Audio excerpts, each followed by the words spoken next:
This is Robert Montgomery, inviting you to join us for Love's Lovely Counterfeit, tonight's study in Suspense.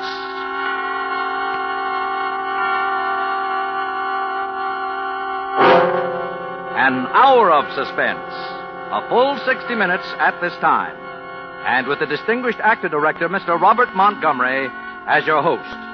Tonight, our star, in one of his rare radio appearances, Mr. James Cagney. Our author guest, Mr. James M. Cain.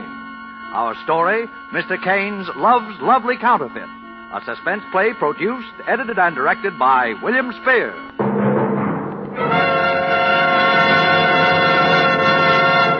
Mr. Montgomery. Funny thing about a gun. Nobody likes to have a gun pointed at him, and yet it gives you sort of a phony sense of power to hold one in your hand, to do the pointing. The gun itself is cold steel. Its message is written in hot lead, and the death it brings is cold again. I still don't know anyone who thinks a gun going off makes a pleasant sound. I suppose a lot depends on knowing why the guy who points it wants to fire it, and what kind of a gun it is. Guns have personalities. A fat blue revolver is a lot different character from the first slim rifle you get when you're a kid. You take a rifle like that, they look clean. They are clean. But did you ever take a good look at an automatic? A .45? Nothing healthy looking about those babies. Something very final about an automatic. They're for the tough boys. Probably you haven't known any tough boys personally, but you've read about them and heard about them. And high-caliber actors like James Cagney have made them live for you on the screen. You want to know how it is to meet a tough boy? We've got one for you. Name's Ben Grace. And Jim Cagney's portrayal of him tonight reflects an important ingredient of suspense. Because of the character as James M. Cain drew it, and because of the masterful interpretation you are about to hear. A respected actor, and my friend, James Cagney, as Ben Grace in Love's Lovely Counterfeit.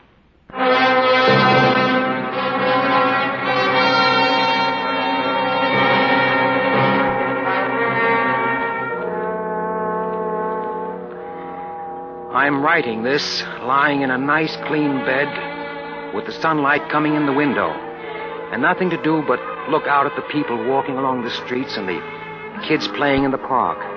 And any little thing I want, all I have to do is ask for it. To a lot of poor guys nowadays, that probably sounds like the softest spot in the world. But with me, there are a couple of slight disadvantages. I think you'll see what I mean. How I got here, and that begins when I went to work driving for Saul Casper. If you haven't been in Lake City, chances are you've never even heard of Saul Casper. But Saul is the kind of a boy who would have got plenty of headlines if he'd operated in a big city. He had the bookies, dope, gambling, everything. And he owned the best commercial hotel in town as a front. The only trouble with Saul was he was mean. And he was greedy. But I never had any real kick coming until that Friday morning last June that I'm going to tell you about. I'd gotten a call, and I went up to Saul's private office in the hotel. I knocked on the door, and in a minute the slot opened up, and it was Lefty Gauss, looking out through the slot to give me the once-over. Oh, it's you, huh? Come on in. Saul here yet? No, not yet. He ought to be pretty soon, though. What's he got on his mind? I wouldn't know, Ben. This is supposed to be my day off. Well, I hope you didn't make any heavy dates. Oh. So you don't know a thing about it, huh? Not enough to tell you, Ben. Okay. Hey. Huh? What's that? Huh? Oh, that must be those poor suckers the Citizens League have on the political parade. Yeah. Yeah, there they are. You can see them through the window just coming into Main Street. Say, that must be Johnson, huh? The guy there running for mayor. Yeah, that's right. Ah. In the back seat of the big open Packard. Oh, who's the doll riding with him? What's the matter, Ben? Don't you read the papers? Sure. I read Little Abner. Who's that, Daisy May? Her name is June Lyons. She's his new secretary or something. But everybody says she's the brains of his campaign. Yeah? I could use a little brains like that myself. No, not that kind you couldn't. Not that missionary kind. What about this Jansen? Not a chance. Putting out a lot of publicity. He must have some dough behind him. You can't elect a reform ticket in a town like this. The machine's too strong, Ben. Not unless you got some dirt. Some real dirty dirt that stinks so bad people just can't ignore it. Then the machine boys can't put the pressure on. But otherwise... Everybody knows Saul is backing Maddox. He even brags about it in the paper. Yeah, sure. And who's going to get anything on Saul with half the police force on his payroll? Saul isn't even worried, huh? Why should he be? Saul puts up the dough, Maddox wins again, and Saul keeps on running the town. Yeah.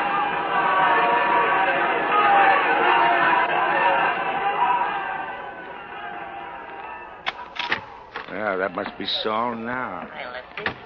Hi, Benny. How's muscle bound? How are those big, broad shoulders, eh?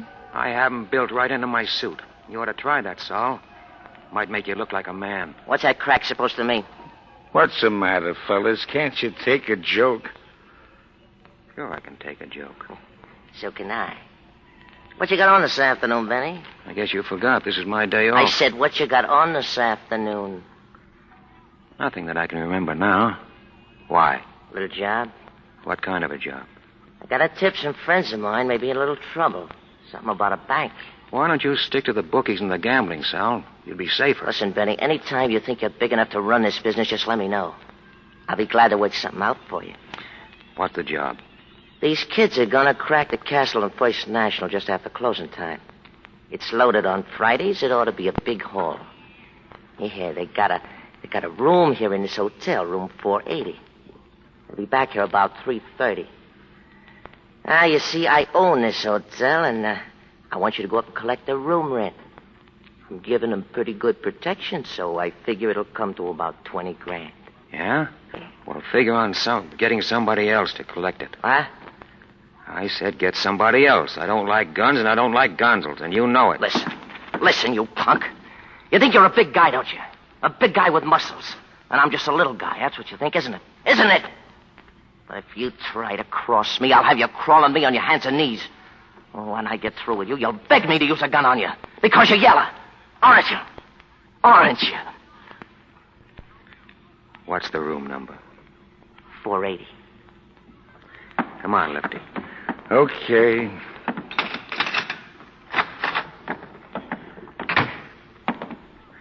That was lousy. Skip it. You're gonna do it, though, aren't you? Sure. I'll see you up there, 3:15. By the way, what did you say that dame's name was? What dame? That dame with Jansen, that brains of the opposition. You mean June Lyons? Yeah, that's it. Now, wait a minute, Ben, wait a minute. You know that's poison. Why, if Saul even thought you had... You know, Lefty, Miss Lyons interests me in more ways than one.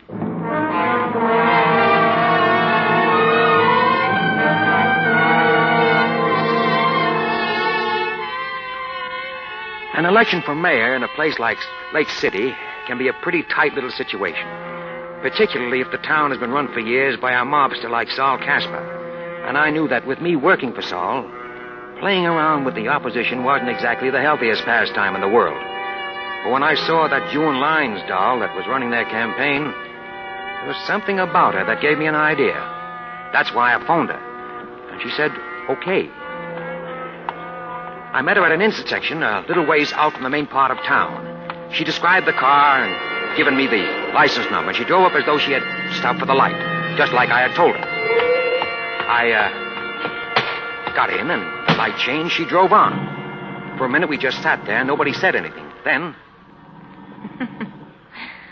The least I expected was a blue chin and a broken nose. You disappointed? A little. What's this hot tip you told me about over the phone? I don't have much time. What's the matter? You worried? Not particularly. You don't have to be. I'm not interested in you. Where are we going? Just keep driving around, but keep out of the main part of town. Is it as melodramatic as all that? Could be for me. Why do you want to see Jansen elected? I don't. Oh. Well, then why did... Suppose you let me ask the question. All right. I'll ask you the same one. Why are you working for Jansen? Oh. I'm just one of those crazy idealists, I guess. Just a missionary, huh? Oh, Jansen may not be the best man in the world, but at least he isn't hooked up with a racketeer like Saul Casper. The way Maddox is. June. Oh, it's June now, is it? What's your name? Maybe I'll tell you that later, and maybe I won't. Listen, June. If you were one of those earnest kids who stand around on street corners handing out leaflets, I might believe you wanted to reform the world. But you're not. I know that you know that electing Jansen isn't going to reform the world or even reform Lake City. It just doesn't make that much a difference. Oh, well, it does to me. Let me out of the next corner, will you? Why? Because if you're like that, I don't know how to deal with you. And if you're lying, I don't trust you. But I'm not lying. I'll get out here. Wait a minute. What? Listen, it's partly that, but there is something else, too. Like what? If Jansen wins, of course I'll get a city job out of it, a good one. That's more like it. Yeah, but I want to explain why I want it. You don't have to explain anything. But I want to. I'm a lawyer. At least I've got a degree from law school, and I want to be a good lawyer. If you start out on your own, it can take years, but with the right job at City Hall, you can build up a practice in no time. The other's partly true, but this is... This is about 90% of it. Okay, as long as it's the dough you're thinking about, we can do business. It isn't just money. Yeah, I know. Now listen. If I give some dirt on Saul Casper, that will send him up for 10 years or so, Jansen wins. Right? Well, if you can prove it. You're going to prove it. 3 punks from Chicago are sticking up the Castleton First National Bank at about 3 this afternoon. Saul Casper is hiding them out at his hotel, room 480. If there's any shooting at the bank and anybody gets killed, it'll be that much better. You will have him for accessory to murder. Have your people there at 4 o'clock. I'll take care of the rest. You must have been to college, too. What? To think up one like that. In the first place, who's going to arrest Saul Casper in Lake City? The second place, if we come out with this and it can't be proved, it's criminal libel. And that's all Jansen needs to really lose. So, what do you think? I think you're working for Maddox and Casper. That could be. But at least, I know my law. What law? The Castleton Bank is insured by the government. That makes the stick-up a federal rap. If you want the number of the FBI, I'll give it to you. Oh? As for the second place, have you ever heard of a guy named Ben Grace? Ben Grace? He's one of Saul Casper's gang, isn't he? That's right. Here's my driver's license with a picture on it. No. Not a very good one, but there is a resemblance. The name is Bennett J. Grace. Oh. You can turn left here. All right. Does that make any difference? What? That I work for Saul Casper?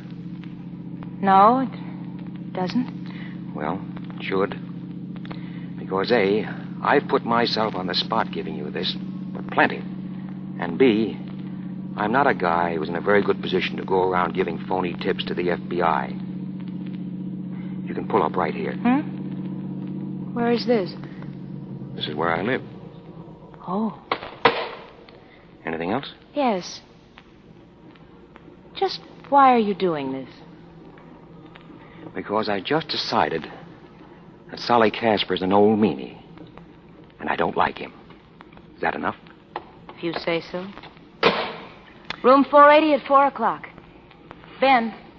Yeah? Will I see you afterwards? Don't worry, baby. You'll see me.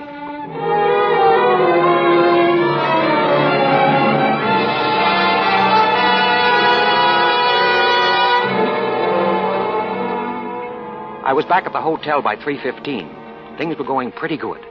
The one thing I was afraid of, that she'd want to call in the Federals before the stick-up, she never even mentioned.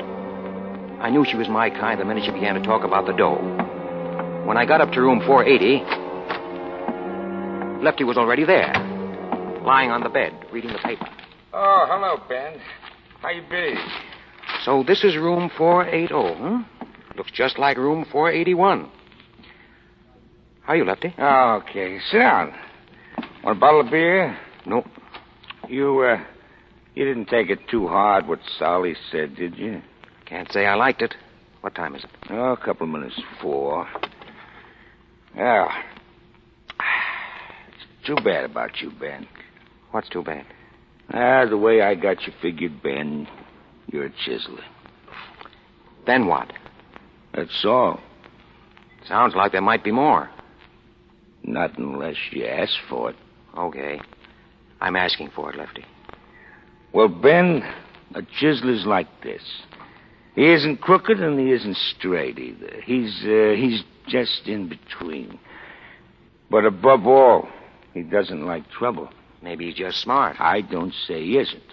Oh, he'll always make pretty good dough, and he'll die in a nice, clean bed with a doctor's certificate instead of a coroner's. But he'll never be a big operator. No? No. A big operator, he runs it or he doesn't operate.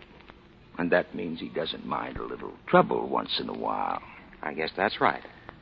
And that's too bad, Ben, 'cause you got brains. Now, me, well, I'm different. How's that? 'Cause I don't mind the trouble, but I don't have the brains. Oh, I wouldn't. Who told you that? I know. 10 years in stir off and on didn't help any. And I didn't have much to begin with. Did I ever tell you how I started, Ben? No. Ben, I was a preacher. A what? Do you expect me to... Yes, a preacher. So help me, I was. By rights, I still am. Look, here, I got the license right here in my wallet. Yeah, it was one of those hillbilly outfits. And the bishop, as he called himself, he was so far away from where I was that he never even heard about me, I guess. Anyway, he never canceled the license.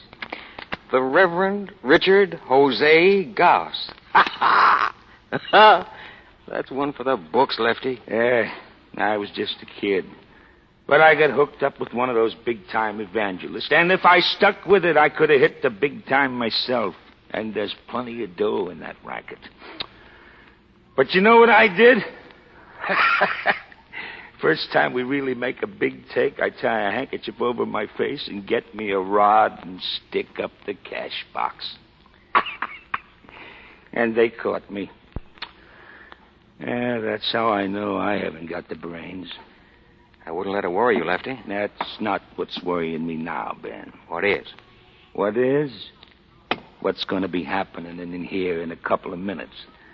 You ever sat in on a divvy before, Ben? No. And I wouldn't be now, except for the manpower shortage. Yeah, these are 3 wild kids, Ben. Chances are they'll be coked to the ears and slobbering at the mouth with being half scared to death and half crazy with excitement, thinking how much dough they got and what big-shot public enemies they are. And we, you and I, we got to walk up and take 20 grand away from them. All right, they know that. Yeah, knowing it's one thing, kicking in with it's another. And suppose Solly's double-crossed us. How? Suppose he didn't tell the kids how much his cut was. Suppose he left it for us to break the news. They just come from maybe killing a couple of people for 40 grand. Maybe they just as soon kill a couple of more to keep the 20. Maybe. So now we're going to find out. Come on, Marty. Get him in here. Sure, okay. Johnny, don't leave me with you, Johnny. All right, get him over to the... Who are you? I'm the man that collects the room rent. Yeah? Stick him up. Frisk him, Marty. Okay, Johnny. I don't need a rod to handle punks like you. This guy's clean, Johnny. Yeah, what about the other one? He's with me and he's got a gun. And don't try to take it away from him because it's an old family heirloom. And he's very fond of it. Yeah? Oh, yeah? Okay, stop acting like something you've seen in the movies and put that cannon away. You might drop it and break somebody's foot. What's the matter with your pal here? He got shot. Anybody else? No, the guard shot him when we were pulling out. Better get him over on the bed. Johnny, we're going too fast, Johnny. We're going too fast. He's out of his head. Yeah. Did you get the dough? Did we get the dough? Look at this, wise guy. 40 grand, maybe more. Look at it. Touch it. Taste it. Smell it. What about it, sucker? You ever see so much dough before in your life? Sure. I work in the mint. Do you know how much this room is costing you? How much? 20 grand. 20 grand. That's right. I'll be back after a while to collect it. What are you going to do with your pal there with the holes in him? I don't know. Johnny. You know that's bad, don't you? Why? The kid's out of his head already. Suppose he makes trouble, starts screaming or something. Well, you got doctors, haven't you? Sure. With that kind of a doctor, that's one more guy that'll have to get a cut. Pretty soon you guys won't have anything left but small change. Yeah, that's what you think. But of course, maybe the kid'll die. Yeah? And then what do we do? That's even worse. Johnny. Oh, no. That'd be easy. Then we just take him out of here at night and dump him someplace. Oh. And if the kid was to die, that would be one less guy who had to get a cut. Wouldn't it? Huh? Yeah. Well, come on, Lefty.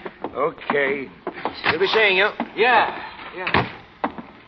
I hope you know what you're doing, Ben. I don't know. What do you think? I think so. Come on, I got the room next door. You know you're just as good as signing that kid's death warrant, don't you? That's right. The other two will knock him off now before we got time to get the... Johnny. Listen. Johnny, no! They did it. Yeah. Maybe we better call Sal, huh? I hope you know what you're doing. Order, please. Give me Mr. Casper's room. Sure he's dead? Yeah? Sal? Yeah, who's this? Ben. You better come up to room 480, Sal. Why? They want to see you personally. Why? I said they want to see you personally. I still want to know why. Do you want your dough or don't you? You're supposed to be the guy with the big muscles. I'm not going to wrestle those punks for your purse. Okay, Charles Atlas, I'll be right up and show you how it's done. You'll be right up. Then what? What do you mean, then what? Ben, Yeah. if you got any little plans, you know I'm all for 'em, don't you? Sure. And you know I hope they come off, don't you? Sure. But if they don't come off, you know where I stand on that, too, don't you? I know. You stand right behind me with a gun on my back. Just so you know, Ben. I can see how you'd have made a preacher. Lefty, you've got a terrible streak of honesty in you. Just so you know. What's going on here? Listen, there he is. I'm Sal Casper. What's going on here? Oh, Mr. Casper, there's been a little trouble, Mr. Casper. What kind of trouble? Arch here, he just died. Died. He was shot. All right, so we'll get him out of here tonight. You got the dough? Sure, we got it. Well, let's see it. Here. All right, put up your hands. Huh? Hey, What's it? Department of Justice. You're all under arrest. We didn't even... You got nothing. Come on. Now, stop pushing. Wait a minute. That's all, pal. Hey, Ben, where you going? I got a date. With a missionary.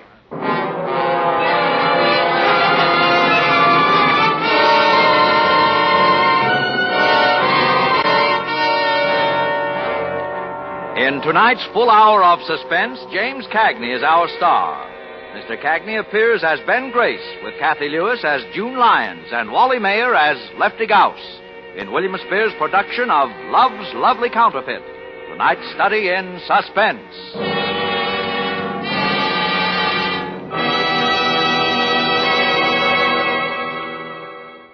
This is Robert Montgomery again.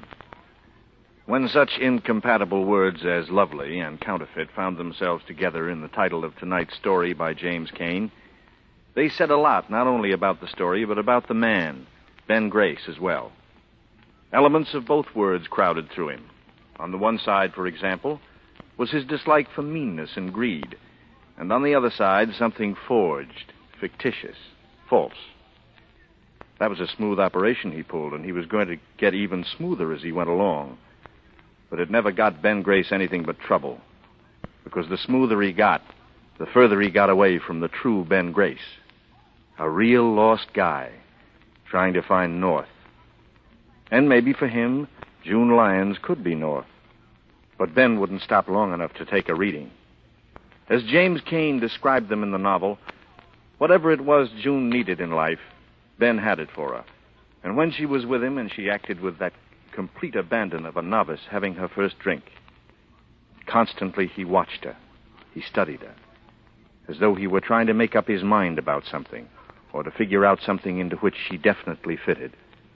And then he began to really look at her. It was the first time he had really studied this girl who had started such a chain of circumstances in his life, and he looked with lively interest.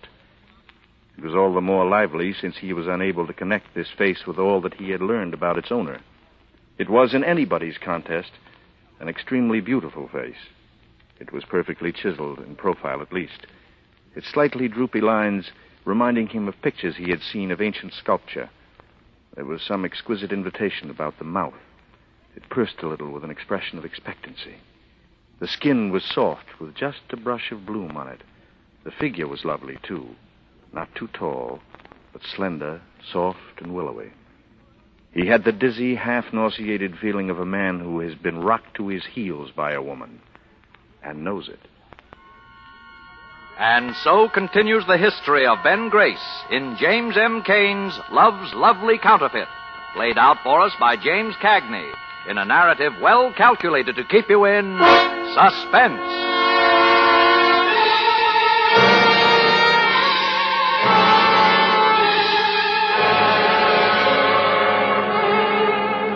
After that, the action moved along just the way I'd seen the play in my mind. Sal might have had a 6-2 and even chance beating the rap of having the tea-loaded kids in the hotel. But when the guns were checked against the wounds in the stiff, the beef was murder. And that was one beef Sal couldn't square. Jansen walked into the city hall on a red plush carpet, and June, she got the job she was after. Jansen's first day in the driver's seat was celebrated with a cocktail party at June's house. All the loyal party workers were invited to receive the thanks of His Honor. I called June on the phone when I heard about it. She hammed and pawed around a little, and then she finally asked me if I'd like to come. Didn't seem too anxious, but I wasn't going to miss this chance to meet the mayor. She told me I could bring a friend if I liked. I said I would. I suddenly realized that I didn't have any friends. I brought Lefty. It was a corny house, a depressing pile of wood and stucco with 4 tired walls leaning in against the sagging roof for support. June was nervous when she saw me. I introduced her to Lefty. Well, how do you do? I'm glad you could come. How you been? Yeah, nice house. Thank you. You know everyone here, Ben? Everyone I want to know. Well, there's a bar in the alcove right over there. You got any beer? All you can drink, Mr. Goss. You want to make book? Ben, you'll excuse me while I speak. Oh, sure. You just go right ahead and host us like crazy. I'll just drift around. Thank you, Ben. I'll see you later. Class, Ben. Real class. Educated, too. Ah, that she is, Lefty. That she is. Well, how about the suds, Benny? Then we'll go pay our respects to His Honor. How do you do? I'm Mrs. Lyons, June's aunt. How do you do, Mrs. Lyons? My name is Grace. This is Mr. Gauss. I'm so glad you're here, Mr. My name is Gauss. Lefty Gauss.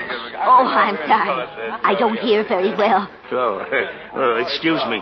You'll find me in the suds, Ben. Excuse me.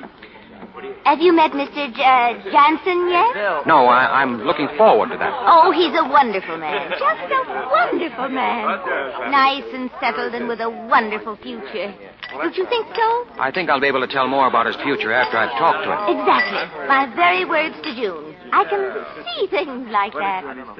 I beg your pardon? Then you agree with me?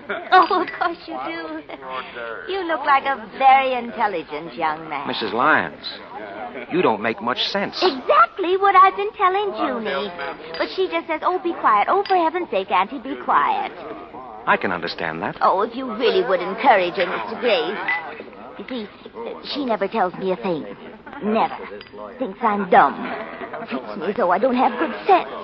But I see things, I can tell you. Why, he's so crazy about her that all she'd have to do is lift her little finger to marry him. Just a little finger. Marry? Marry who? Yes, and it would be such a fine match for Junie. Mrs. Olaf Jansen, wife of the mayor. Oh, goodness, I get dizzy when I just think of it. Yeah. And I know what you mean there, too. There is... Oh, Mr. Mayor. Mr. Jansen. Well, how are you, Mrs. Lyons? Mr. Jansen. This is Mr... The name is Grace. Ben Grace. Ben Grace, eh? That's right, Your Honor. June, Miss Lyons tells me that you've been very busy. May I congratulate you, Your Honor? Thank you. I was about to say that Miss Lyons tells me that you work to help make my election possible. How very clever of you, Mr. Jansen. Oh. I did what I could, Your Honor. Please accept my sincere thanks, Mr. Grace. It's highly encouraging to find young men fighting for good, clean government. Good, clean government is my hobby, Your Honor. Really? Mm-hmm. And, if I might make a suggestion... Of course. This town needs a cleaning from attic to cellar. There we agree, Mr. Grace. And you'll need the right man as chief of police to help you do that. Are you, ambitious for a police career now? Oh, no, Your Honor. Myself, I have no ambitions. But I think I can suggest the man you need. Cantrell. Joseph Cantrell. Cantrell? That's the man. But I've just thrown him out. He was one of Saul Casper's rats. I'm sorry to use words like that. You worked for Saul yourself, didn't you, Mr. Grace? You mustn't get emotional about these things, Your Honor. I'm sorry, sir, but I fail to follow your reasoning or your emotions. You said you wanted to clean up this town. You'll have to appoint the best available man to do that for you. If you go through the list, you'll find that Cantrell is the best officer on the force. He's got more copper in him than a ton of pennies. It wasn't his fault that a crook got elected and he had to play along. Give him half a break, and he's the best law enforcement officer in the country. And a good officer is what you'll have to have if you're going to deliver what you promised the voters. You can't deliver with jerks and thugs. Now, let me tell you something. Oh, you silly man. Let me make this very clear, Mr. Grace. When the people of Lake City voted for me, I promised them that I would clean up... Save your breath. Your Honor, I heard all your campaign speeches. Mrs. Lyons, may I take you to the bar for a ginger ale? Are they really, Mr. Jansen? Yes, we've been waiting a long time for a man like him. Oh, you're right. You're so right. Ben, you're leaving so soon? Now that you mention it, I guess I am. Oh, well, have you met Mr. Jansen? I met him. What do you think of him? I think he's a very educated gentleman. But he'll learn. He'll learn. And you know what? I think I'm in love with you. I think I love you, too.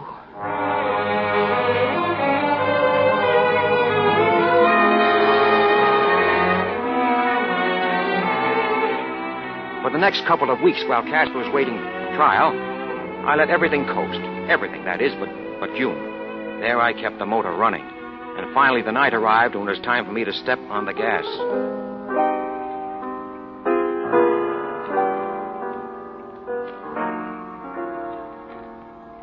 Pretty.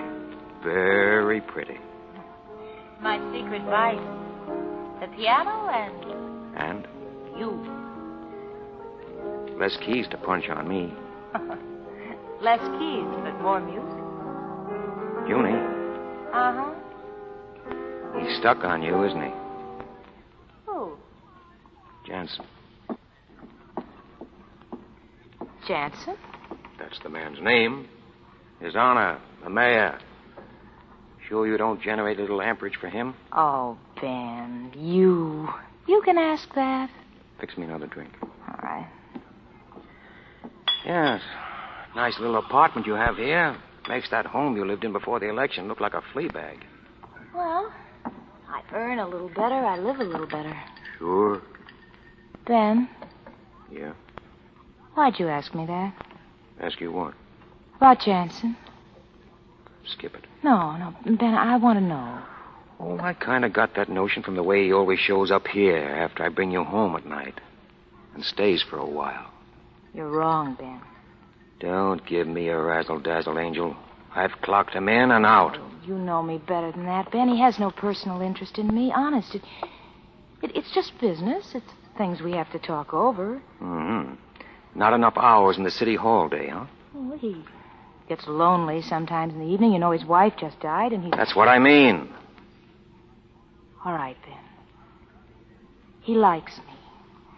And I just feel sorry for him. Honest, he's so grateful if I just let him come in and just sit for an hour and talk. Grateful. Oh, Ben, please. You probably got him jumping through hoops. I'd rather have you jumping through hoops.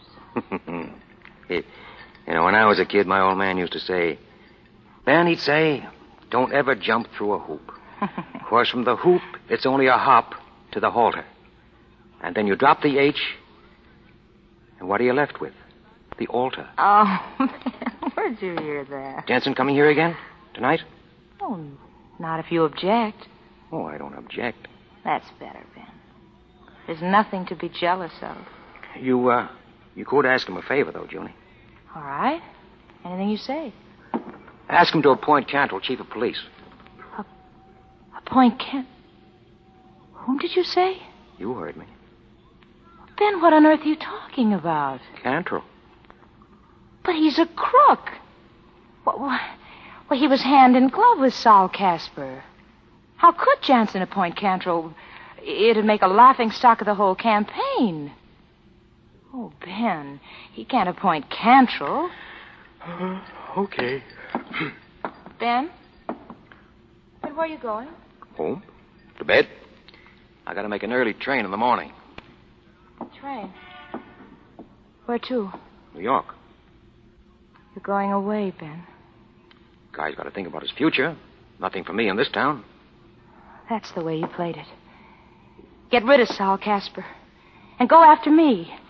And then when you found out that Jansen's in love with me, you thought you had him. That through me you could make him do whatever you want.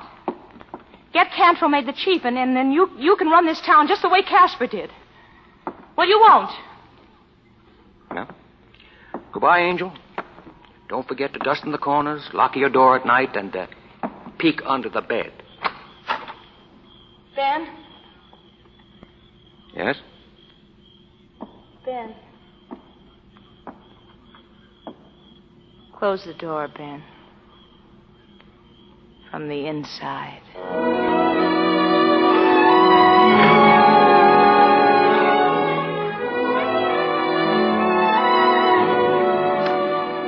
It was a question of who would break first, June or Ben Grace. And she broke maybe seconds before I would have turned back to her with all my hard-boiled, off-the-arm toughness melted away in little pools at her feet. But that was something I couldn't ever let her know. The next morning, I found Lefty in the Blue Bottle, blowing the head off his glass of breakfast. Hiya, Ben. Sit. Lefty, how much did Sol pay you? The truth, Ben. 35. What? A week? So go ahead, laugh. Let's see you laugh. For all I did, gambling my neck every other day, 35 a week. And I took it. Hey, that's the funny part. I took it. You can start tomorrow at 50. Who for? From now on, I'm running it. Aha. So it was you. All the way down the line. You were the tipster. So what? Nothing, Ben, nothing. What is it, Lefty? What is it? Only this, Benny. You see, I call you Benny. That's because I like you. Yeah, I like you. And that's maybe why your great success makes me a little sad. Listen, Reverend Jose, the only revival I'm interested in is reviving the fortunes of Ben Grace. You got anything else to say? Not a thing. I got not a word to say. Pals? 2 beers, Ben. And they're on you.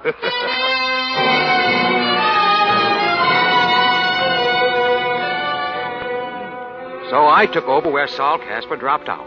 We moved things around a little to make it look respectable, but the bookies and the gambling joints and so on kept right on in business. And I collected. Wasn't hay. Things were fine, just fine. My evenings were filled with June, and my days with putting the automatic pump on the town. Like the day I finally got around to the office of Bleecker and Yates, the lawyers. Oliver Bleecker had been elected district attorney along with Jansen, so it was Mr. Yates, the junior partner, that I wanted to see. And what do you want with me? You know anything about pinball, Mr. Yates? Why, I've played the machines once in a while, I guess. No, I mean the hookup. Well, not exactly. You reform guys. You don't know much, do you? Is it important? Listen closely, Mr. Yates, because I'm only going around once. There are 5,000 pinball machines in Lake City, and they're owned by a few hundred scrimey jerks. You know what those machines take in a month? More than $100,000. I beg your pardon. That's what I said, $100,000. They're still going strong, but what happens to them in the very near future depends on your partner, Mr. Bleeker, the new DA. But I can't tell you what he's going to do. Well, I got a flash for you. I say that as far as Lake City is concerned, pinball is finished. Why? Because it's gambling, and it's wrong. But to the extent that it's a game of skill, it's good, clean recreation. And that's not against the law. I'm going to bring a new kind of machine into Lake City, if, as, and when the old ones are tossed out. But this much I've got to know before I bring 5,000 machines in.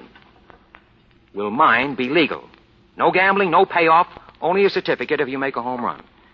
Now, you know Bleeker, and you can put a certain legal question to him. No? Well, now, the next thing is to protect the interests of the little storekeepers who use my machines. I'm going to organize an association. The association will need an attorney. The attorney will get a very respectable retainer by the year. Yeah. Those machines will do $100,000 a month, and I want you to be the lawyer for the association.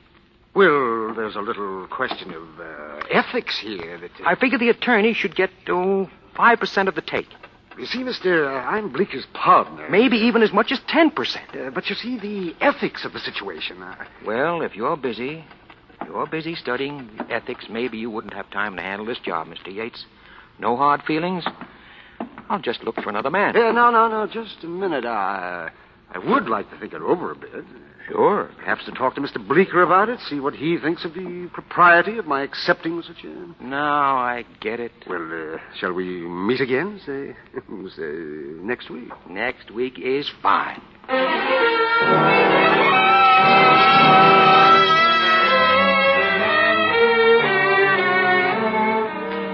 And next week was fine. Joey Cantrell was appointed chief of police. The DA listened to the legal advice of his partner, Mr. Yates, and decided it was for the good of the community to yank all those horrid, nasty pinball machines and save the citizens from the temptations of gambling. Chief Cantrell's first official job was to supervise the smashing of the machines which had been condemned. I went around to see how he was getting on before he could smash too many. Okay, drive that all around the other side. We're up the hips of pinball machines here. Okay, Chief. Come on, you rookies. Lay those hammers into those machines. And don't forget, if any nickels roll out, they belong to the city. Okay. May I have a word with you, Chief Cantrell? Huh? Oh, well. What's new, Ben? Say, tell him to hold up a minute, will you? Huh? Tell him. Oh, yeah. Hey, you guys, quit it, will you? Hold up there, will you? There's too much noise. Come on, hold up the condemnation of those machines a minute. Okay. Joe, you ever been abroad? No. Neither have I. But I have been to Mexico. Mexico? South of the Rio Grande. Juarez, across the river from El Paso. Well, when I came back, I thought I'd bring in some perfume. Yeah. So what? So, this. On some of that perfume, they got a rule that the customs officer has to destroy the label before it's brought in. You got that? Still listening. You know how he destroyed it? No, but I'm dying to hear. He drew a blue pencil across it. He made one blue mark, and that legally destroyed it. The man put a blue pencil right through it. If one blue mark will destroy a label, why won't it destroy a pinball machine? Oh. Say, you sure do think of things, don't you? I do my best. You mean destroy it legally? Legally. You got a blue pencil I could try? I just happen to have one with me. Then we'll see. Look at that. I just destroyed it. See? Now, another thing, Joe. Yeah? You'll want those trucks again, huh? To haul the destroyed machines over to the reservoir street dump? Well, I guess they got to be put someplace. All right. I'll have them here tonight. Funny how a blue pencil ruins stuff, isn't it? Oh, and another thing. Yeah, just one? Sign those vouchers. For what? For the trucks. The trucks I furnished the city yesterday to haul these various gambling devices from various and sundry addresses. here to the 9th Street Police Warehouse.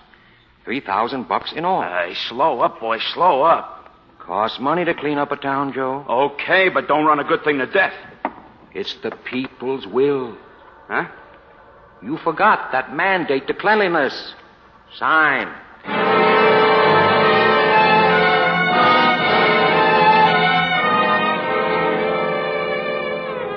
And that's the way it went.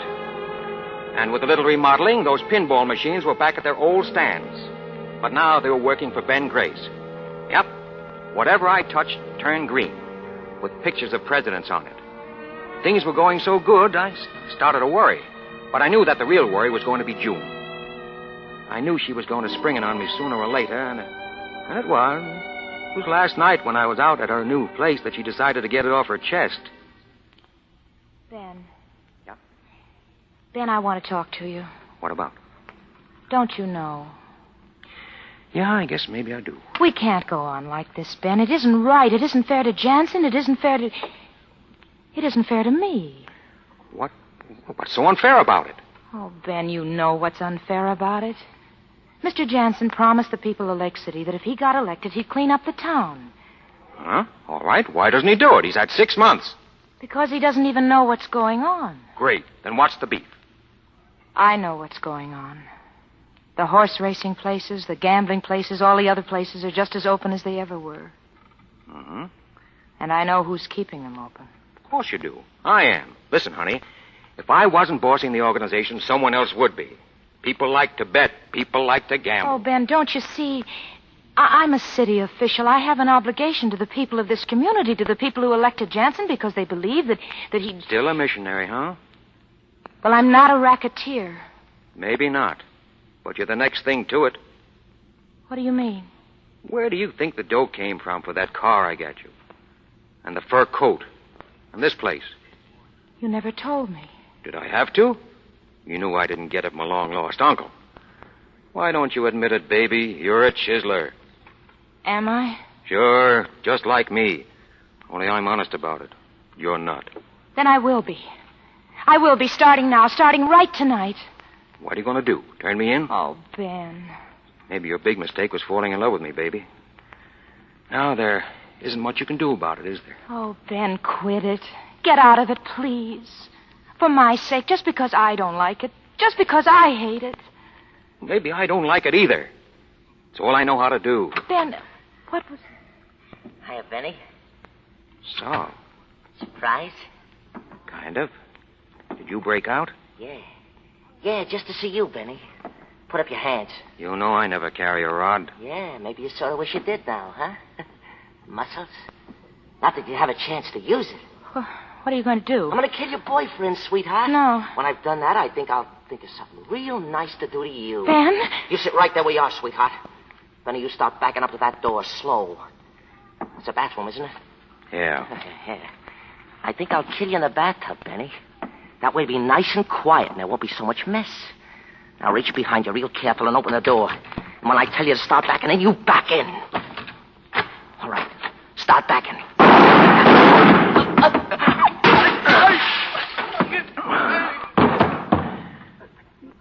June. Is he dead? Yeah. Since when have you been carrying a gun? Just lately. Ben, are you all right? I just want to sit down a minute. Oh, Ben.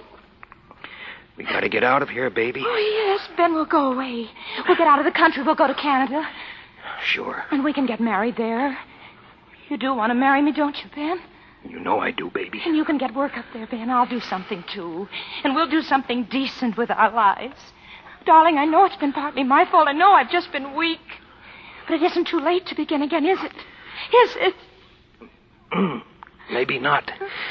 But your aim on that second shot wasn't too good, baby. Ben? So, there's just one thing that's stopping us. Ben? What? The bullet hole in my belly.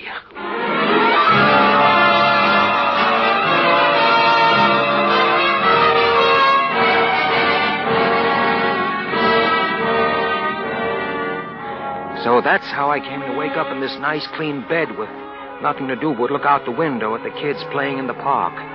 It's a hospital. And there was a big cop here with me, with his chair tilted up against the wall, reading the paper. Hey, Flatfoot. Why, hello, Big Shot. You've been in the land of Nod, haven't you? What are you doing here? Reading the funny papers? Can't you tell? Why can't you read them at home? Because there's been a little thing that we policemen call murder, Big Shot. And you're what we call a material witness. Where's June? June Lyons. She's in a nice, cozy cell, Big Shot. When she comes to trial, your statement will probably send her up for 5 or 10 years to another nice, cozy cell. What statement? Oh, you'll talk. Yeah? You know what you got, Big Shot? Mm-hmm. I got ventilated with a lead slug. But that's not all, Big Shot. You got peritonitis. I have. So what? So, I've seen guys with peritonitis before. You know what happens? First, they start getting a fever. Then they get kind of lightheaded. Then they get thirsty. Terribly thirsty. And after a while, they get so you can make them talk without they hardly know that they're talking. Oh, you'll talk all right. You think so? I know so. Get Chief Cantrell on the phone. Chief Cantrell ain't chief anymore as a result of these unfortunate series of events. Seems Mayor Jansen began to wonder about him. Where's Lefty Gauss? You mean your faithful servant? Right outside. Can I talk to him? Alone? Sure. Why not?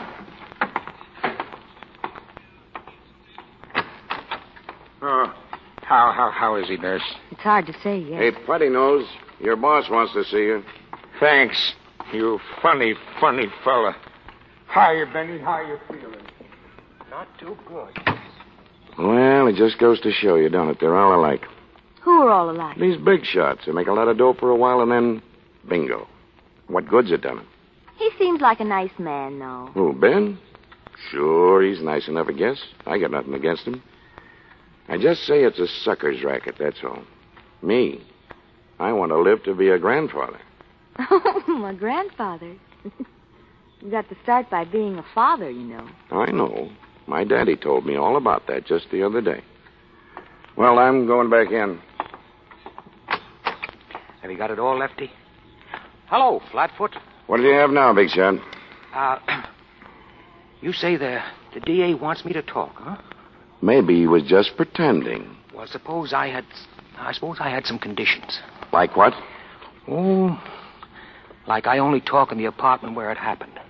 June Lyons' apartment, and June Lyons has got to be there. And Lefty here, too, to back up some things that I might say. That might be arranged? Fine. Now, you think the DA might forget a couple of those little things he's been holding against me if I talk? That'd be the general idea. All right. You can close the door as you go out, and tell the DA to be around in about an hour. I'll talk.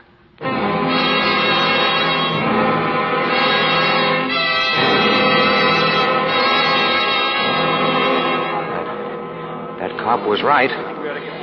I'm beginning to feel a little wacky already. But the DA said he'd do it. They're going to take me out there in an ambulance tonight. If June only catches on. But she's smart. She's a lawyer. This may be the last chance I'll have to write. But don't worry. Whichever way it comes out, you can read all about it in the papers. Well, now, all I'm saying is that I won't be responsible. Dragging a man in his condition way out here in an ambulance, lugging him up 3 flights of stairs on a stretcher. Doc, that's the way he wanted it, and that's the way it's going to be now. All right. Everybody here? Miss Lyons? Yes. Lefty Gauss? Yes. All right. How is he, Doctor? I've already told you, but he can talk. Not worrying about me, Mr. DA. You're breaking my heart. Are you ready to start, Ben? Yes. I'm ready. Do you, Ben, take this woman, June, to be thy lawful wedded wife, to love and to cherish, for better, for worse, till death do you part? I do it. Hey, what do you... Do you, June, take this man, Ben, to be thy lawful wedded husband, to love and to cherish, for better, for worse, till death do you part? I do. I pronounce... No, you don't. Oh, yes, I do. I'm a licensed preacher. And this apartment is outside the city jurisdiction. It's in the county. And this marriage license was taken out at the county courthouse 1 minute before they closed today. And when I sign it, brother, it's legal. I pronounce you man and wife. I suppose you've heard that a man can't testify against his wife, Mr. D.A. Yeah, I know. By the way, do you mind if I kiss the bride? Go ahead. Ben. Oh, Ben, honey. That was the finest thing. Shh. That was nice. Oh, Ben.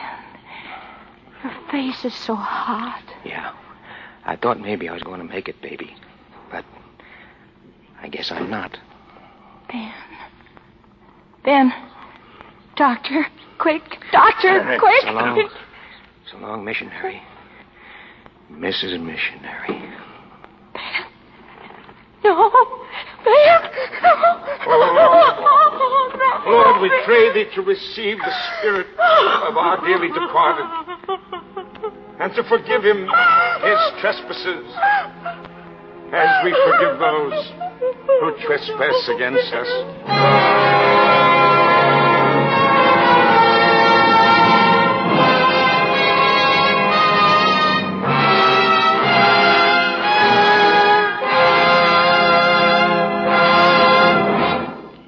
Suspense. Mr. Montgomery. I'm sure you'll agree with me when I say that it has been completely wonderful to hear a performance like the one we've just heard. I say like the one we've just heard, but that's a futile phrase, because there's no one like Jim Cagney. For the benefit of latecomers, our star tonight on Suspense was the one and only Mr. Cagney. Our deepest appreciation, Jim. Thank you, Bob. It's a great part.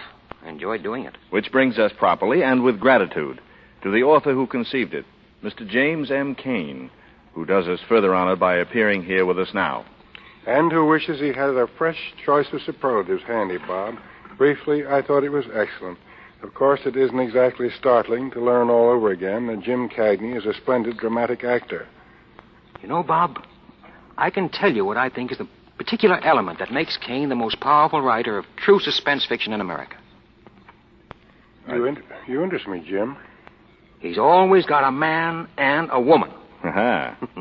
The crime, the violence, murder is an inevitable climax, an explosion of the energy that his two people generate from being in love. Boy meets girl, boy wants girl, boy kills on account of it, if he has to, eh?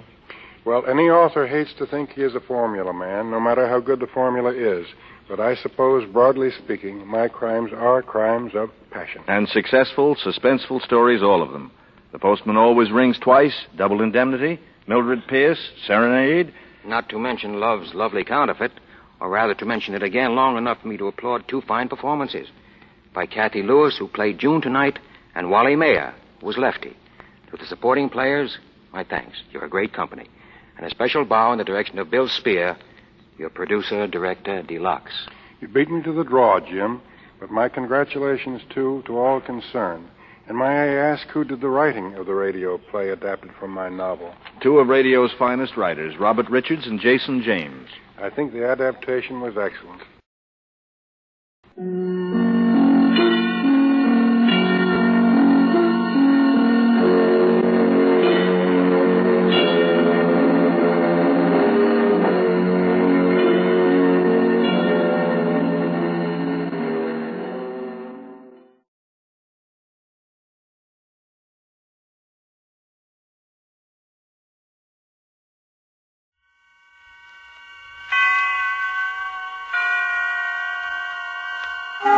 Suspense.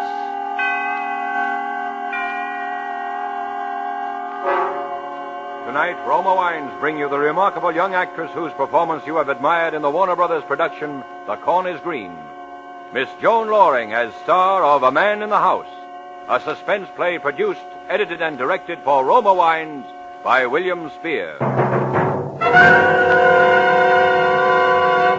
Suspense, radio's outstanding theater of thrills, is presented for your enjoyment by Roma Wines, That's Roma. Roma wines, those excellent California wines that can add so much pleasantness to the way you live, to your happiness in entertaining guests, to your enjoyment of everyday meals. Yes, right now a glassful would be very pleasant, as Roma wines bring you Joan Loring in a remarkable tale of suspense.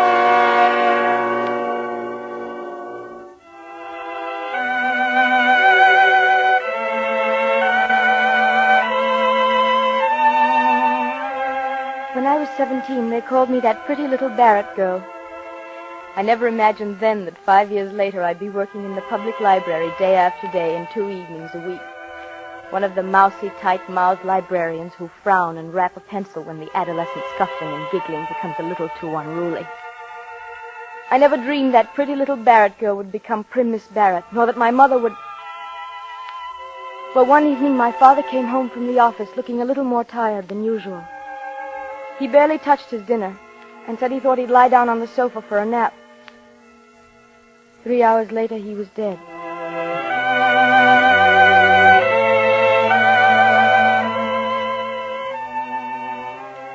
From that day, Mother was a changed woman, and our house was a changed house. She became suspicious and bitter and solitary. After a time, people stopped coming to visit, and Ted Roper learned not to call for me. I suppose I should have rebelled, but I was never a rebellious spirit, and I knew Dad would have expected me to stand by her. And so in a year or two, things had completely changed for me. I was working at the library, stamping cards and checking books, and rapping on the desk when the giggling became too loud in the corner. Ted Roper went away to school, studying to be a doctor, and by the time he came home to set up his own practice, he was called up for the medical corps. I'd get postcards from him from time to time, and meanwhile I worked at the library and came home and cared for Mother, because her health had grown progressively worse. Now she was in a wheelchair and always in pain, although she'd never consent to see a doctor.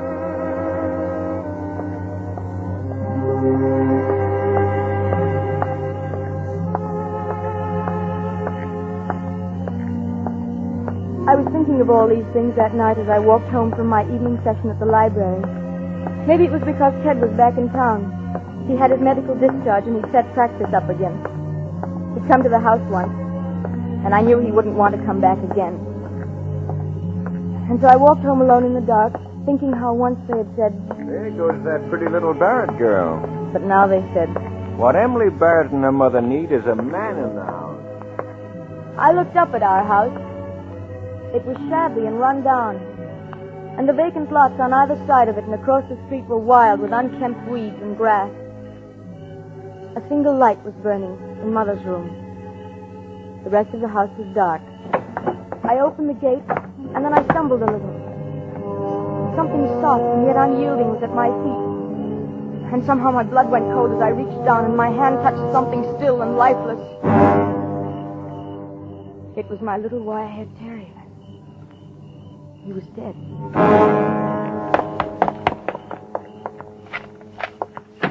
Mother, poor Rover, he's... Mother, what is it? Oh, Emily. Close the door. Who are you? Not a sound out of you. Close the door. Who are you?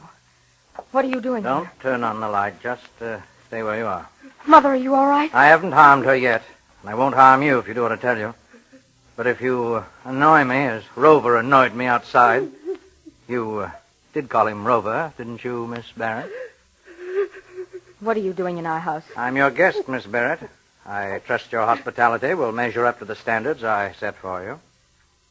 May I turn on the light? No, don't move. I'll do it. Oh, you find my hand cold on your arm. I didn't expect it. And the light switch is to your left, isn't it? Yes. Mm-hmm. I misjudged a little. That's why I touched you. It might have been better to have stayed in the dark, you see. He was ugly. His face was horribly scarred. The entire left side of it was drawn out of shape by the rigid, livid skin. The scar tissue seemed to distort his features into something evil and unclean. I'm not the most handsome guest you've ever had, am I? Emily. Oh, Mother, don't cry. I'm here now. Don't cry. I'm frightened. I'm so frightened. You'll only work yourself up by crying. Try not to, dear. It'd be advisable for her to stop whining. It annoys me. Please, Mother, please, dear. And Rover annoyed me, you know. What are we going to do, Emily? Why has he come here? I'm your guest, madam. If it's money you I've want, we don't told you I'm your guest. I seek food and shelter as befits a guest. And you mustn't make one feel unwelcome. He's mad, Emily. He's a You madman. mustn't say that, madam. He killed the dog, and then he sneaked into the house. He's been through every room. He has your father's revolver, and he wouldn't turn on the lights except the one in my room. Mother. He made me wait here in the dark for you. Oh, Emily. Emily, I feel sick. Oh, stop that whining. It annoys me. Don't you hurt me. Don't you dare. Mother, please, please, dear. You annoy me, madam. I suggest you retire for the night. Emily, no, I couldn't.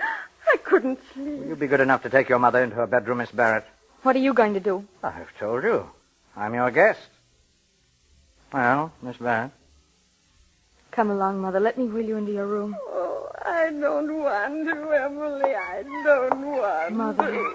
Your conveyance needs oiling, madam. Don't speak to me. Don't talk to me. Oh, by the way, Miss Barrett, Yes? don't trouble to close the door. And don't attempt to talk secretly with one another. I find it a very annoying habit. Emily, he's mad. He's insane.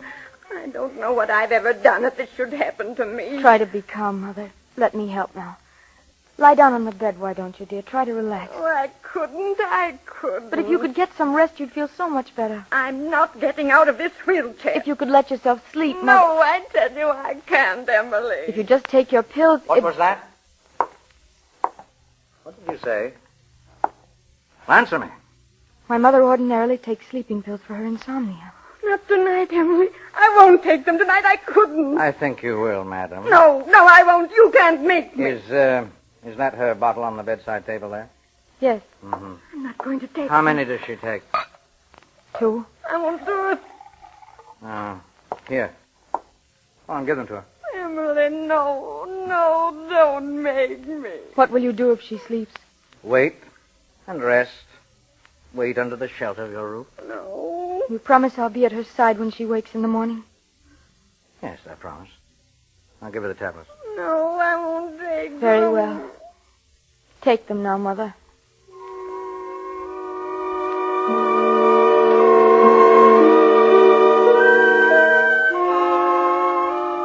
Mother swallowed the sleeping tablets with difficulty, her eyes wide with fear, unable to look away from that scarred, awful face. Then he walked away into the living room while I stood by her wheelchair holding her hand. After eternities, her eyelids drooped and closed over the frightened eyes. Her face relaxed. She was asleep. I made her as comfortable as possible in the wheelchair, put a blanket over her. Turn off the light and come out here. Did you hear me? Yes. Oh. Sit down. Yes, that chair there. How do you spend your evenings, Miss Barrett? You read? No, not often. I get enough of books at work. Why did you break really? into our... What do you do for a livelihood? I'm a librarian. Why did you choose don't our... usually stay up late, do you? No, I don't. In that case, then, we'll turn off the light. You're rather isolated at this end of the street, but someone might wonder why lights are burning in the Barrett house at this hour.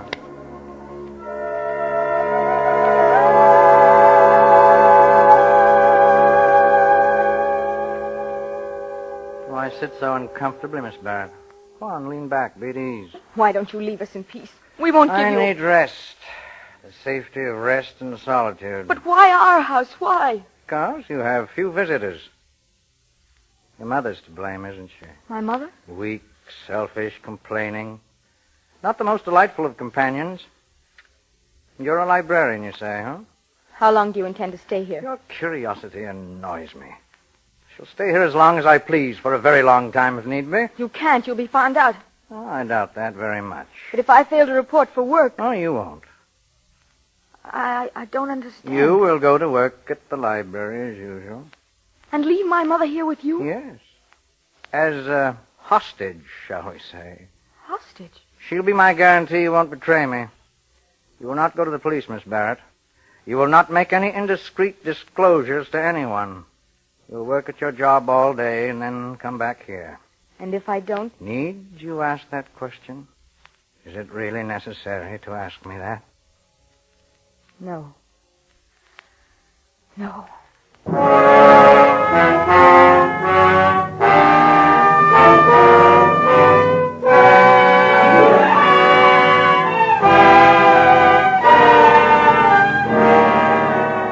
For Suspense, Roma Wines are bringing you a star Miss Joan Loring in A Man in the House by Leslie Edgley. Roma Wines' presentation tonight in radio's outstanding theater of thrills, Suspense.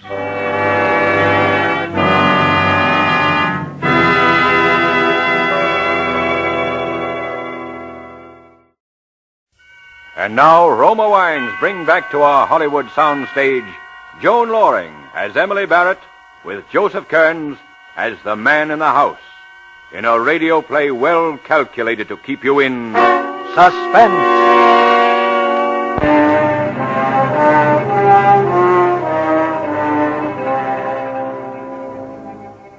The rest of the night passed in silence. He didn't speak to me again, and yet I knew he was staring at me from his chair, staring at me in the dark, except for the single time he moved to bring the dog into the house. I was still frightened, so frightened. But it was the morning I thought of. The morning when I would have to leave Mother alone with him.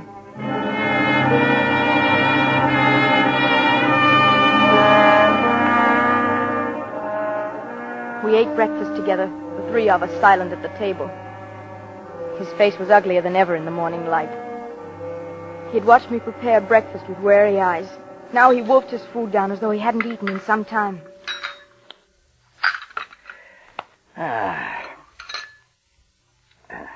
You're not hungry?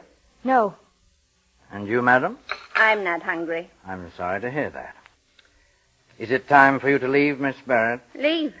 Emily, what does he mean? Your daughter has a job, Mrs. Barrett. You wouldn't want her to leave it, would you? Emily, no, you can't leave me here. You can't. You'll be all right, Mother. Really, you will. It's the only thing I can do. Emily, no. You'd better go, Miss Barrett.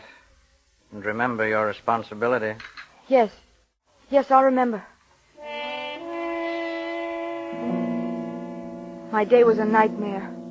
I performed my duties automatically. And all the time my mind raced with speculation. What was he doing?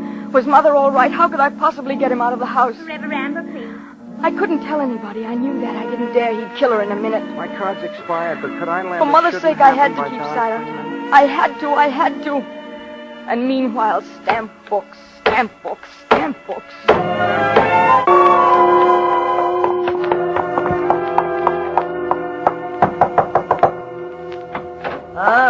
Good evening. Where's Miss my Barrett. mother? Your mother? In her room. Lock the door. Mother, are you all right? She's all right. Lock the door.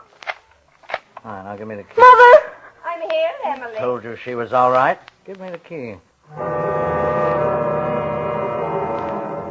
That evening, I didn't have to go back to the library. Again, he watched me prepare our meal, and again, he wolfed his food down, while Mother and I left our plates untouched. I washed and dried the dishes after dinner, and then all three of us sat in the living room. This is an ugly house. A barren house. There's no laughter in it. I'm not interested in what you think of our house. Well, you should be. You're still young. Your life is being ruined by this selfish woman. How dare you? I'm sick. I'm not well. It's wicked of you to come into my house this way and say such things. He's evil, Emily. He burned the dog in the furnace. And you're evil, too, madam. You're a selfish parasite. The world would be better rid of you. Now go on, go into your room. No, I don't care what you do to me. We have no money. We haven't anything you could want. Get out of my room! Take her into her room, Miss Barrett, please. Come along, Mother. Please don't excite yourself. You won't make things any easier this way. It's time she slept, Miss Barrett. I don't want to sleep. I'm so afraid. You're stubborn and weak and useless. You're a blood-sucking parasite. Give her pills, Miss Barrett. It's time she slept.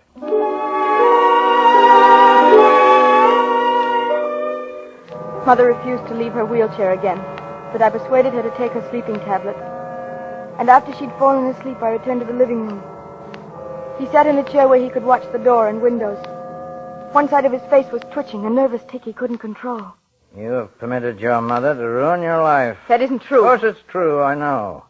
I've seen it happen before. I know all about it. I've been trapped just as you're trapped now by your mother. I won't stand for you talking like that. I know about women, domineering women.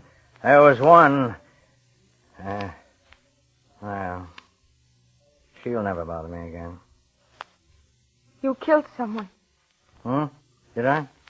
That's why you're hiding here. Is it? Did you kill someone? Well, I'm not sure. Maybe someone annoyed me. I'll kill if anyone annoys me. Don't annoy me, Miss Barrett. Tell your mother not to annoy me.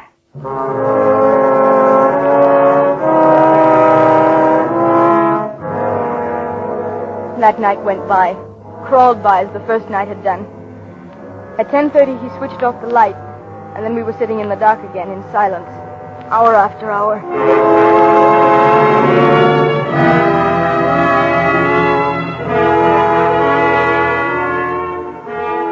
When morning came, I was wretched and haggard, but I knew I had to do as he said, leave the house again. I had no other choice. I had to leave Mother with him. I'd have to go about my duties as usual. For a moment, I thought of going for help, but I knew what he'd do to her if someone even approached the house. And then as I came down the front steps, my heart almost stopped. But Ted Roper was coming up the front path. Morning, Emily. Hello? I'd heard your mother wasn't too well, and I thought I'd drop in a minute and see her. Well, no, I don't think you'd better. She's asleep. Well, that's too bad. I wish I'd stopped in last night. I was in the neighborhood, and I was just on the verge of knocking on your door, and I noticed your lights were out. Oh, yes, we retired early. Is there something wrong, Emily? No, there isn't. You look worn out. Getting plenty of sleep? Yes, I am. You've got to get a lot of sleep. And as he stood there chattering on about my mother and my health, I could see the curtain in the living room move. He was watching us. He could probably hear every word that was being said. Emily, you're not listening. Are you well? Of course I'm well. Will you leave me alone, Ted? Of course, if that's the way you feel. I'm sorry, Ted, but I have a headache. I'd appreciate it if you'd go on. Certainly. And as Ted disappeared down the street, I turned and looked into the window. He was standing there back of the curtain, smiling, as if in approval.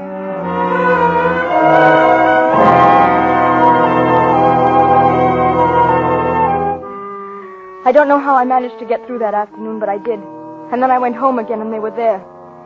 When I'd seen that Mother was all right, I cooked dinner, and he tried to keep up a conversation. We, had visitors today, didn't we, Mrs. Barrett? Milkman, mailman. No letters, however, just a magazine. And we had an interesting talk, didn't we, Mrs. Barrett?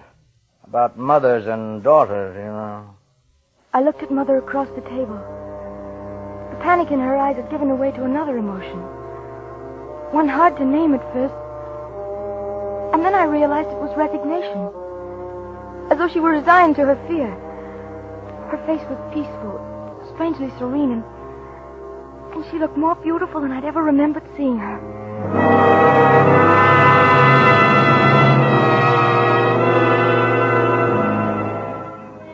After dinner, we sat in the living room, silently. He looked tired, deep circles under his eyes, and his face twitched involuntarily. I felt unbearably tired, my eyes so heavy. Miss Barrett, I think you'd better go to bed. Go to bed? You'll sleep. No, I couldn't. There's no excuse for not sleeping. You see how easily your mother can do it? You'll take some of her tablets. No. Take them. But my mother... She'll take them, too. She knows how. And then I knew why he wanted me to take the pills. He needed sleep for himself. All right, here, Miss Barrett. All at once, I had no resistance left in me. I took the water from him. He was leaning over me in the chair. And then I swallowed the tablet. Sleep couldn't have come immediately, and yet somehow it was like a swift black curtain shrouding my mind.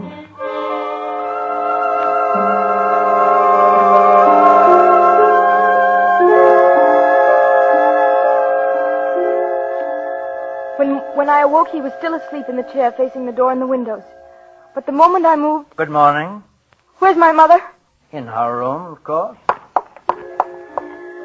Mother was still sleeping in her wheelchair.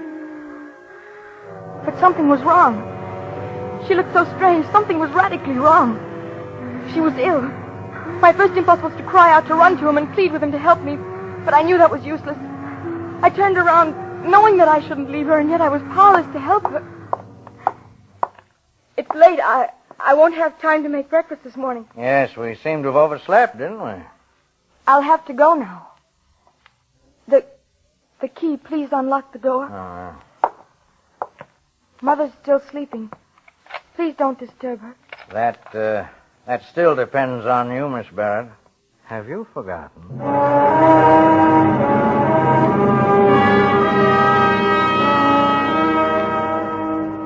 I left the house desperate with fear. Mother had to have medical attention immediately, and yet I didn't dare call anyone in. I didn't dare do anything that would endanger her life. I didn't know what to do. I walked blindly and rapidly along the sidewalk, almost running, not knowing where I was going. And then I saw Ted. Hello, Emily. Headache better? Oh, Ted. What's wrong? What is it, Emily? Ted, you've got to help me. You've got to. Oh, Ted. Here's my car, Emily. Sit down now. Tell me what's wrong. And then I told him the whole story. And when I'd finished, he said, I'd better go to your house at once. But you can't, Ted. I can't let you in the house. You won't have to. I'm not letting you go back there. But I must. I can't leave Mother with him. All right, then. Go back to the house. Tell him you went for a doctor. Oh, I couldn't. Tell him that, Emily. Tell him you saw your mother was ill when you woke up. Tell him you called a doctor and you said nothing about him being in the house. But he won't believe me. I know he won't. We've got to gamble he will. I'll drive you back to the corner. Give you time to walk to the house and explain things to him. Then I'll make my call. And then what, Ted? What will we do then? I don't know, honey. But do as I say. It's all we can do just now.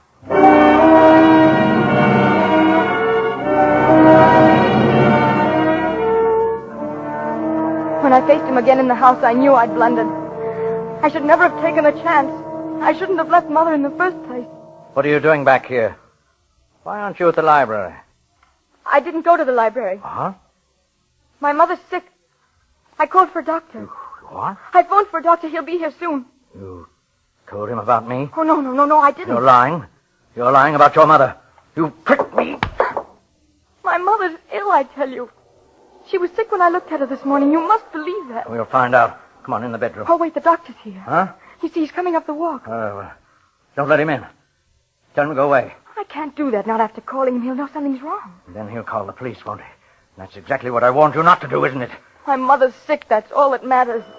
All right. Let him in. Oh. I'll wheel your mother into the living room. I'll be behind the curtains. Keep that in mind. If you try any tricks, I'll kill her. No, I have your father's revolver, you know. I don't care what happens to me. I'll kill her first. No. Go on. Let him in. I'll be ready for him.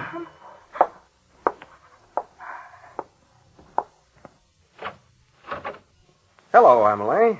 Hello, Doctor. I'm so glad you've come. Where's our patient? In the living room. Well, let's look at her, shall we?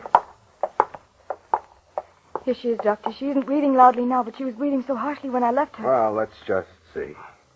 I stood against the wall while Ted bent over her. She was facing the curtains in the doorway. And behind those curtains, behind them, I scarcely breathed, praying Ted wouldn't do anything to arouse suspicions, praying against hope, and then... All right, you in there. You'd better give up. No, Ted, you can't! I won't. Emily! Oh, Mother. Easy, honey. Take it easy. You let him kill her. After I told you, you let him kill her. Honey, listen to me. It was the only thing I could do. It was you who killed her. You really did it. Emily, Ted. listen. Look at this bottle of sleeping tablets in her lap, almost half empty. And she's cold.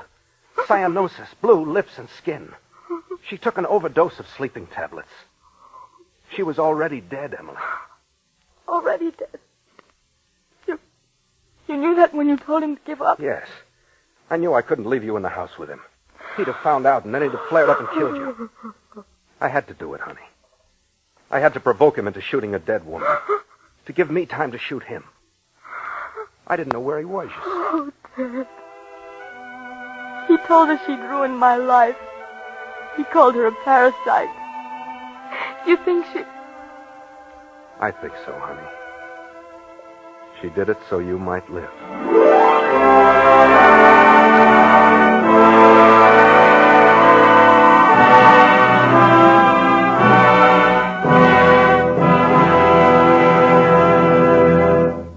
Roma Wines have brought you A Man in the House, starring Joan Loring as Emily and Joseph Kearns as the man, in tonight's study in Suspense. This is Joan Loring with a message from our government. America's war production program calls for the retention of millions of war workers in their jobs until the Pacific War is won. Stay on the war job until released. Keep buying more and more war bonds and hold on to them. And keep supporting all home front activities and observing all wartime regulations. Price controls, rationing, volunteer service, and salvage drives. Thank you. Next Thursday, you will hear Lloyd Nolan as star of Suspense, radio's outstanding theater of thrills. presented by Roma Wines, R-O-M-A, made in California for enjoyment throughout the world.